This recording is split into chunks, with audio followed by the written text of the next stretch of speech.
Hi, I'm Gary Symolon from the New Hampshire Harvest of the Month, and we're here at the New Hampshire Food Bank at the Recipe for Success Culinary Training Kitchen. You know, one of the more interesting and most versatile ingredients to work with are legumes.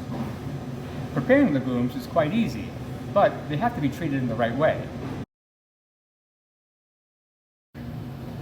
When using legumes, we typically have two options when preparing our dish. We have the dried legumes, and then we have canned. When preparing them, you want to use the appropriate vessel in which to cook them. In this case, if you're using a tilt skillet, you can prepare hundreds of portions of legumes depending on what the situation is. In some cases, you can even use a steamer, which will work quite nicely to be able to cook them all the way through. In the last resort, you can always boil them too on top of the stove in a pot of water. You can use dried legumes, which typically require soaking to shorten the cooking time. And here's an example of what they look like in a dry state, when they are soaked, and when they are fully cooked.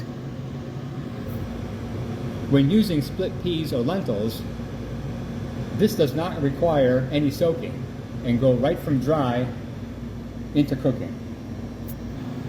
To prepare your beans the day before, always take a glance at them and spread them out and do a visual check as far as any ones that might have been bruised during transportation or an occasional pebble that might appear during processing.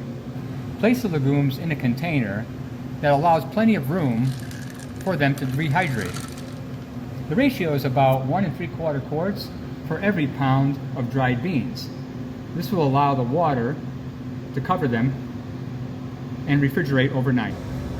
The next day, when you're getting ready to prepare your legumes, pour out the excess water and then rinse them a few times, okay, to get rid of any other impurities that might be apparent during processing.